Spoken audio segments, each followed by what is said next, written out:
ఈ ఉదంతం వార్త చదివాక ఒక 100 టైటిల్స్ మైండ్‌లో వచ్చినియి. సేమ్ టైమ్ మనసు బాధేసేసింది. ఇవాళ ఇదివరకు స్నేహితులు, బంధుత్వాలు ఇవన్నీ పక్కన బెట్టేసి, మనం డిజిటల్ ప్లాట్‌ఫారాలా లేకపోతే గనక ఒక ఇగోయిస్టిక్ లైఫ్‌లో బ్రతికేస్తున్నాం. ఎదుటి వాళ్ళల్లో ఉండేటటువంటి లోపాలను ఎత్తి చూపెడుతున్నాం గానీ, మనలో ఉన్న లోపాలని గురించి పట్టించుకోవట్లేదు. పర్యవసానం ఎవరూ లేని మనుషులుగా మారిపోతే ఏంటి? మహబూబాబాద్‌లో రాజు అనేటటువంటి వ్యక్తి కష్టపడ్డాడు.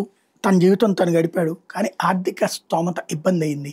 దాంతో సరిగ్గా స్నానాలు చేయలేదు. సరిగ్గా వంటిని పట్టించుకోలేదు. చివరికి మూత్రపిండాలు ఇట్లాంటి సమస్యొచ్చింది.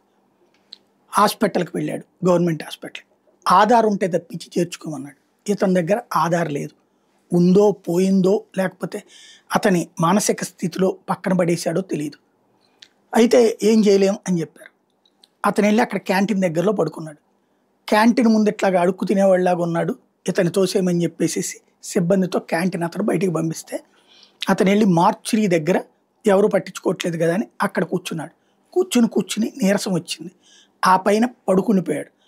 అక్కడికొచ్చినటువంటి సిబ్బంది ఇతనికి చచ్చిపోయిన శవమేమో అనుకుని తీసుకెళ్ళి స్ట్రెచ్చర్ మీద పడుకోబెట్టేసి ఆ సిబ్బంది అవతలకెళ్ళిపోయారు. తర్వాత పొద్దున్నే వచ్చినటువంటి సిబ్బంది శవాన్ని బయటే వదిలిపెట్టారేంటంటే తీసుకెళ్ళి మార్చురీ లోపల పెట్టాడు. తర్వాత వచ్చినటువంటి మార్చురీ క్లీన్ చేసే స్టాఫ్ వస్తే మనిషి కదులుతుంటం చూసి అర్జెంటుగా పరిగెత్తుకెళ్ళి డాక్టర్కి చెప్తే, డాక్టర్లు పోలీసులు చెప్తే, పోలీసులు వచ్చి చూస్తే అతను అడ్మిట్ అయినోడు కాదు, చేర్చుకోలేదు. పైగా అతని శవం అని చెప్పేసి లోపల పెట్టినటువంటి సిబ్బంది నిర్లక్ష్యం. ఇందులో నిర్లక్ష్యం అనడానికి కాదు.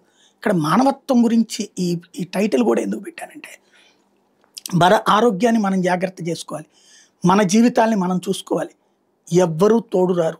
ఫైనల్‌గా ఎప్పుడు ఏమవుతుందో తెలియని జీవితాల కిందకి ప్రపంచం మారిపోతోంది.